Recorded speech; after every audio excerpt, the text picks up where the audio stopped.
Eurovision 2026'nın başlamasına 3 haftadan az bir zaman kaldı. Sizce kimler finale çıkabilecek, kimler yarı finallerde elenecek? Başlamadan önce kanalıma abone olmayı, videoyu beğenmeyi ve hype etmeyi unutmayın. Biliyorsunuz telif haklarından dolayı videolarımdan herhangi bir maddi gelir sağlamıyorum. Bu yüzden videolarımın devamlılığı ve sürekliliği için katıl üyelikleri ya da süper teşekkürlerle kanalıma destek olursanız çok mutlu olurum. Sosyal medya hesaplarımdan da beni takip edebilirsiniz. Eurovision haftası boyunca biliyorsunuz ki Viyana'da olacağım. Ağırlık olarak Instagram'dan paylaşım yaparım diye düşünüyorum. O yüzden beni takip etmeyi unutmayın. Yarışma öncesinde kimler finale çıkar, kimler yarı finallerde elenir sizinle bunun üzerine bir tartışmak istedim. Tier list gibi olacak ama tam da değil. Önce kendi düşüncelerimi paylaşmak istiyorum ya da yani gönlümden geçenleri nasıl adlandırmak isterseniz. Daha sonra da bahislerde durumlar nasıl, tahminlerimiz nasıl, örtüşüyor mu buna bakarız. Şimdi öncelikle Big Four ve host ülkeyi bir en üst sıraya yerleştirmek istiyorum. Daha sonra da birinci yarı finalde ve daha sonra da ikinci yarı finalde ülkelerin sahne alış sıralarına göre bir bakalım. Host ülkemiz Avusturya zaten.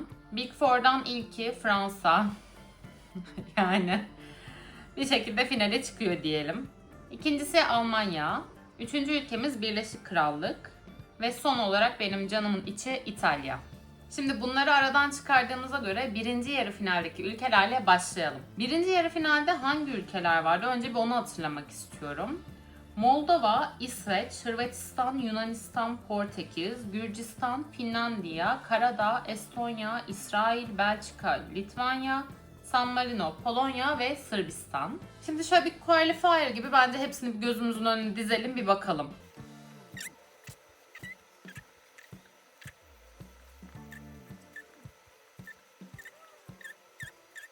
Sıradan başlayalım şimdi. Moldova. Moldova'yı ben aslında müzikalite olarak pek sevmiyorum ama bayağı eğlenceli bir şarkı. O yüzden şimdilik Qualifier'da kalsın diye düşünüyorum. Ama birileri aşağı inecek yani. İsveç'in kesinlikle Qualifier olacağını düşünüyorum. Bu seneki en güçlü adaylardan biri. Hırvatistan da çoğunlukla sevilen bir şarkıya sahip. Ben çok sevmiyorum ama yine de genel çerçevede finale kalacak bir ülke olduğunu düşünüyorum. Aynı şekilde Yunanistan'da. Yunanistan'ın şarkısı zaten çok iyi, çok eğlenceli bir şarkısı var. Başlarda pek sevmiyordum biliyorsunuz. Yani bunun sebebi çünkü Sing for Greece'de başka favorilerim vardı. Ama şu anda Yunanistan'ın şarkısı okey yani. Sonuçta bu seçildi artık yapacak bir şey yok. Yunanistan'ın da kesinlikle ben qualifier olacağını düşünüyorum. Geldik Portekiz'e. Maalesef ben Portekiz'in qualifier olacağını düşünmüyorum. Şarkıları kesinlikle kötü değil ama tier list videomda da konuşmuştuk bunu. Pek fazla Eurovision'a uygun bir şarkı değil gibi. Fakat her an bizi şaşırtabilir. Geçen sene öyle olmuştu biliyorsunuz Napa'nın Deslocado'suyla. Ben yine de şimdilik non-qualifier'a bunu indiriyorum. Sırada Gürcistan var. Gürcistan'ın şarkısını da ben pek sevmiyorum biliyorsunuz ki. Ama sevenler oldukça fazla ve finale kalma ihtimalini de oldukça yüksek görüyorum bu yüzden. Şimdilik yukarıda kalsın. Finlandiya zaten çok net bir qualifier. Yani bence bu senenin birincisi zaten rakipsiz. O yüzden onu zaten bırakıyorum. Karadağ. Ya Karadağ umarım qualifier olur. Eğer olamazsa çok üzülürüm yani. Benim bu seneki favorilerimden biri biliyorsunuz. Ben qualifier'da tutmak istiyorum Karadağ ne olursa olsun. Bahislerde bayağı aşağıdaydı son baktığımda. Biliyorum yakın zamanda hiç bakmadım ama umarım kalır orada. Daha sonra sahneye Estonya çıkıyor. Estonya'nın kesinlikle bir non-qualifier olduğunu düşünüyorum. Yani imkanı yok bu şarkıyla qualifier olmalarının, bu kadar da net konuşuyorum. Yani geçen seneki ve ondan önceki güzel şarkılarından sonra tamam Tommy Cash'in vokali iyi değildi ama üçüncü oldu ve şarkı bence çok eğlenceli. Aynı şekilde 2024'teki Estonya'da bence çok keyifli bir şarkıydı. Hala da dinlerim yani. Ama bu şarkı çok kötü bence. Estonya'nın kesinlikle bir non-qualifier olacağını düşünüyorum. İsrail'in şarkısını hala dinlemedim arkadaşlar. Hala soruyorsunuz. Dinlemeyi düşünmüyorum. Viyana'da, arenada olacağım için yani zorunlu olarak dinleyeceğim. Ama şarkıyı dinlemeden bile ben İsrail'in qualifier olacağını düşünüyorum. Çünkü çok fazla oy kullanan insan var İsrail'in bu yarışmayı kazanması için. Umarım öyle bir şey görmeyiz ama İsrail bu sene de qualifier olacaktır. Belçika'nın şarkısını çok seviyorum ben. Bence bayağı güzel bir şarkı. Canlısında ufak hataları vardı ama toparlar diye umuyorum. Şimdilik bir yukarıda kalsın. Litvanya. Ya ben bu şarkıyı da sevmeye başladım ya. Durup durup Solo Keronas diye geziyorum evin içinde ama o da kalsın. Ay hepsi kalsın istiyorum. Çok zor. Sen Hit, San Marino. Daha az önce dinledim bu şarkıyı desem ya, böyle dinleyerek dans ettim falan. O da bir yukarıda kalsın. Polonya. Şimdi Polonya'nın ben non-qualifier olacağını düşünüyorum arkadaşlar. Şarkı güzel, ses, vokal mükemmel ama şarkıda maalesef bölümler arasında kopukluklar var. Ben dinlediğim zaman çok sevsem de ben şarkıyı sanırım bir daha hiç açıp dinlemedim. O yüzden Polonya'nın non-qualifier olacağını düşünüyorum. Eğer non-qualifier olursa çok yazık olur. Bunun da farkındayım. Umarım olmaz ama ben şu anda böyle öngörüyorum. Sırbistan. Sırbistan'ın şarkısı fena değil ama yine acaba seyirciye geçer mi bilemiyorum, emin olamıyorum. Çok arada kaldığım bir şarkı bu. Ya benim kendi zevklerimi düşünürsek daha yani bu qualifier sekmesine aşağı düşmesi gereken çok fazla ülke var. Ama işte birazcık hem kendi beğenilerim hem de gerçekçi olmaya çalışıyorum. Valla aşağı 2 ülke daha atmamız lazım ama ya açık konuşayım mı, galiba Belçika'dan qualifier olacak gibi hissediyorum. Yani şu anki hissiyatım öyle. Şarkıya çok yazık olur.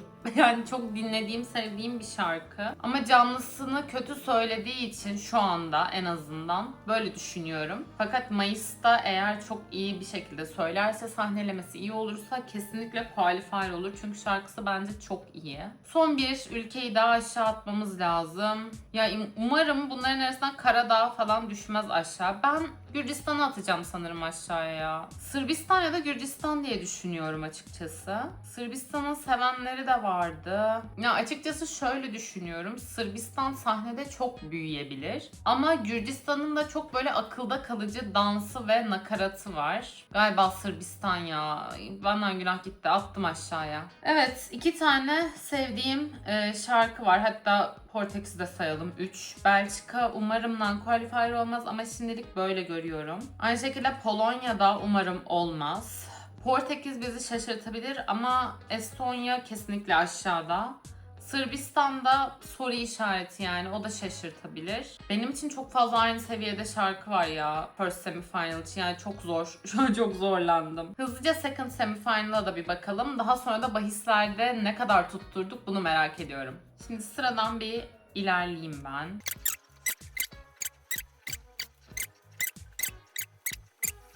Yine sıradan ilerleyelim. Bulgaristan'ın kesinlikle finale kalacağını düşünüyorum. Kesinlikle bu senenin en patlayan şarkılarından birine sahip. Bulgaristan Qualifier. Azerbaycan'ın şarkısını dinleye dinleye çok sevdim ben açıkçası. Ve iyi bir sahneleme yaparsa belki bir ihtimal finale çıkar diye düşünüyorum. Ama şu anda o kadar çok üstüne gidildi ve birazcık da, yani dürüst olalım, diğer şarkılara göre bir tık daha aşağıda kaldı. O yüzden muhtemelen non-qualifier olacak. Şimdilik aşağıda dursun ama yani gönlüm kesinlikle qualifier olmasından yana, biliyorsunuz zaten. Romanya bu sene benim sanırım 4'üncüm. Yani birincim biliyorsunuz Finlandiya zaten. İkincim Montenegro, Karadağ.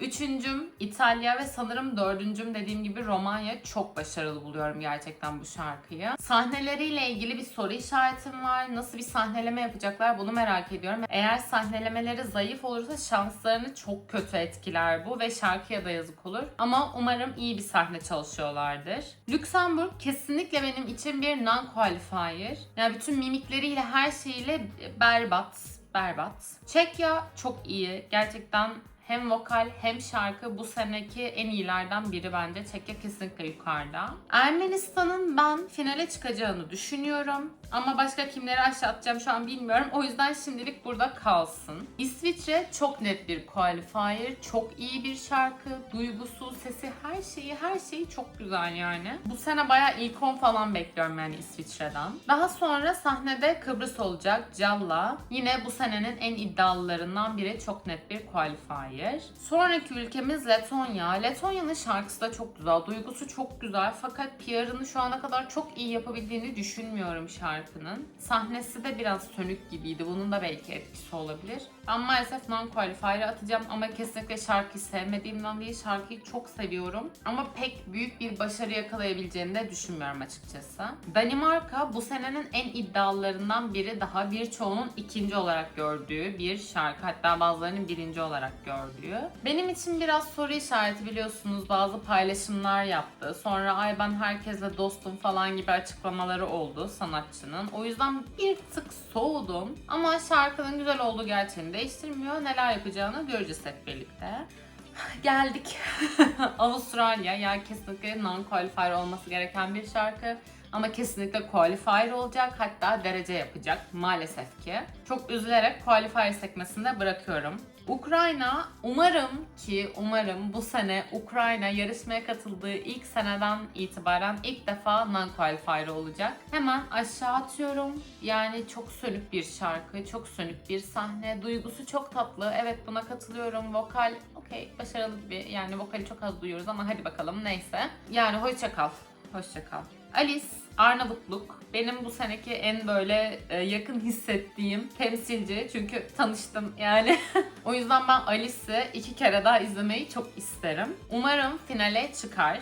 Geriye Norveç ve Malta kaldı. Açıkçası bu ikilinin arasına baktığımda ben Norveç'in kesinlikle finale çıkacağını düşünüyorum. Şarkısı inanılmaz eğlenceli. Sahnesi sönüktü ulusal finallerde ama sahnesini de geliştireceğini düşünüyorum kesinlikle. Malta'nın şarkısı da çok güzel. Fakat şöyle bir sıkıntı var bence Malta ile ilgili. Şarkı bir noktadan sonra çok tek düze devam ediyor. Bu yüzden de sahnede ne kadar yaratıcı bir şey yapabilirler, yani sesiyle ne kadar oynayabilir, bundan pek emin değilim. Kötü bir şarkı değil ama bence bir tık daha sönük kaldığı için ben non-qualifier olarak Malta'yı aşağı atıyorum. Şimdi bir tekrar değerlendirelim istiyorum. Kimleri bıraktık, kimler kaldı. Portekiz'i non-qualifier seçmişiz. Evet, yani bu çok tahmin edilebilir bir şey. Bence böyle olacak. Estonya kesinlikle, yani evet, çok doğru.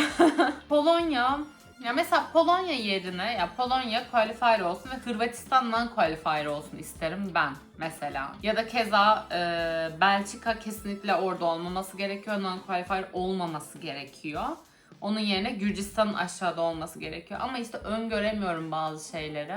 Gürcistan'a karşı aşırı fazla bir hype var. Belçika niye abartılmıyor bilmiyorum. Kesinlikle abartılması gereken bir şarkıya sahip bu sene. Onun haricinde Sırbistan'la ilgili de soru işaretim var. Her an aşağı yukarı oynayabilir o da. Onunla beraber Litvanya aşağıya düşebilir. Şarkısı benim bu aralar çok dilime dolansa da başta o kadar böyle dinlemiyordum yani. Pek akılda kalıcı gibi değildi. Yani birinci yarı finalle ilgili bayağı zorlandım açıkçası. Yani kesinlikle yukarıda dediğim 3-4 ülke falan var. Kalan her şey değişebilir. İkinci yarı finalle ilgili Azerbaycan non-qualifier olur demişiz. Ya bu da çok muhtemel maalesef ki. Ama ben şarkıyı seviyorum. Yani dinliyorum da açıkçası. Umarım finale çıkabilir ama ikinci yarı finalde gerçekten çok dişli rakipler var. Çok zor görünüyor yani. Lüksemburg, ne olur şu kızı alın benim gözümün önünden, kesinlikle görmek istemiyorum yani. Şarkının bir tek girişi güzel. Onda da kız söylemediği için güzel, zaten enstrümantal olduğu için. Letonya bu seneki en yazık olacak şarkılardan biri daha bence. Çok tatlı, çok güzel bir şarkı fakat pek iyi bir sonuç alabileceğini öngöremiyorum. Ukrayna dediğim gibi, yani umarım bu sene inşallah ilk non-qualifier'lıklarını alacaklardır. Malta yine keza iyi, güzel, tatlı bir şarkı ama pek başarılı olabileceğini sanmıyorum. Şimdi bir bahislere bakalım istiyorum. İlk yarı finalde Finlandiya benmiş birinci. Evet, çok doğru. Yunanistan, İsveç, İsrail, doğru gidiyoruz şu ana kadar. Moldova, mesela Sırbistan bahislerde qualifier olarak görülüyor. Hırvatistan, Litvanya, Karadağ, Allah'ım çok şükür şükür. Gürcistan, bakın mesela demiştim Gürcistan diye. Yani sevmediğim bir şarkı ama bence de qualifier olacak gibi. Non-qualifier'lar Polonya, Portekiz, Belçika. Allah'ım, Belçika'nın bu kadar aşağıda olması. Estonya, San Marino. Evet, okey. Yani bir Sırbistan ve San Marino yer değiştirdi bizim listemizde. Onun haricinde aynı görünüyor şu an bahislerde. Ama umarım ki Belçika non-qualifier olmaz çünkü gerçekten bence çok iyi bir şarkısı var. Bir de ikinci yarı finale bakalım istiyorum. Ay arkadaşlar, bayılacağım ya. Avustralya nasıl birinci sırada olabilir ya? Öf. Vallahi ateş bastı ya. Ne alakası var ya? Oldu olacak birinci yapın. Ha, aynen ya. Öf, yuh yani. Yuh artık ya. Neyse, sakin kalmaya konuşamıyorum. Sakin kalmaya çalışacağım. Danimarka denmiş. Evet, Ukrayna. Ya sırf Ukrayna diye, bu şarkı şu anda sırf Ukrayna diye qualifier gösteriliyor. Bu kadar yani. Kesinlikle iyi bir şarkı değil bu arkadaşlar. İyi bir sahne de değil.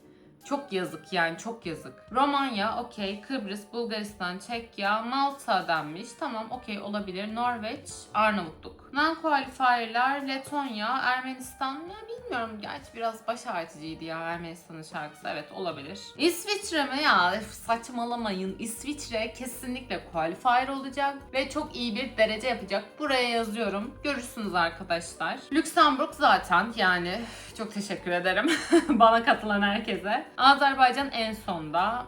Bunu da tahmin ediyorduk. Maalesef ki çok yükselememiş. Bir de genel sonuçlara bakalım isterim ben. Finlandiya 1. sırada görünüyor. Fransa 2. sırada. Danimarka 3, Avustralya 4. Yunanistan, İsrail, İsveç. İsveç bence bu kadar aşağıda olmayacak. Romanya, Ukrayna'ya oldu. Yuh artık ya. İlk 10'da Ukrayna. Tabii. İmkansız. İtalya, Kıbrıs, Çekya, Bulgaristan, Malta, Moldova, Hırvatistan, Lüksemburg. Evet, Lüksemburg hani eleniyordu. Şimdi mesela saçmalık. Saçmalığı buradan görün yani bu bahislerdeki. Birleşik Krallık, okey. Severiz, severiz. Litvanya, Norveç, Letonya mesela. Yani ne alaka? Yani ne alaka deme sebebim şu, az önce non-qualifier görünüyordu bu şarkı. Almanya, Ermenistan, Sırbistan, Arnavutluk, İsviçre, Gürcistan, Polonya, San Marino, Belçika. Belçika'nın kesinlikle hiç yani dinlememişler bu şarkıyı bence. Portekiz, Avusturya. Oldu yani. Avusturya da o kadar kötü bir şarkı değil bence. Sonra Karadağ. Karadağ nasıl burada arkadaşlar? Şaka mıdır bu? Kesinlikle genel birincilik bahisleri bence hiç gerçeği yansıtmıyor. Yani şu ilk 10 belki. Onda bile yani soru işareti. Şu ilk 15 hani okey olabilecek ülkeler var ama kesinlikle gerçeği yansıttığını düşünmüyorum yani. Kimler top 5'te bitirir diye bahislere bakalım. Finlandiya, İsrail, Fransa, Avustralya, Danimarka. Okey, gerçekçi görünüyor bu arada ya. Fransa'nın aşırı abartılması.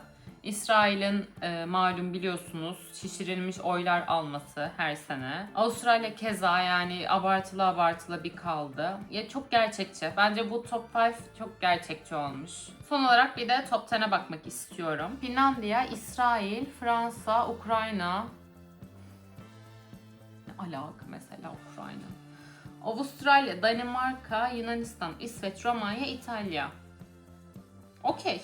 Yani çok gerçekçi değil bence ama çok okeyim eğer böyle olursa. Benim bu senenin finalistleriyle ilgili düşüncelerim bu şekildeydi. Sizce kimler elenecek, kimler finale çıkacak? Yorumlarda mutlaka konuşalım. Bu arada 4000 aboneye ulaşmak üzereyiz. Destekleriniz için izleyen, takip eden, paylaşan herkese çok teşekkür ediyorum. Eğer hala abone olmadıysanız kanalıma abone olmayı, videoyu beğenmeyi ve hype etmeyi de unutmayın. Dediğim gibi Viyana'da daha çok Instagram ağırlıklı paylaşım yapacağımı öngörüyorum. O yüzden Instagram ve TikTok'tan da beni takip etmeyi unutmayın. İzlediğiniz için teşekkür ederim. Sonraki videolarda görüşmek üzere. Hepinizi öpüyorum. Hoşça kalın.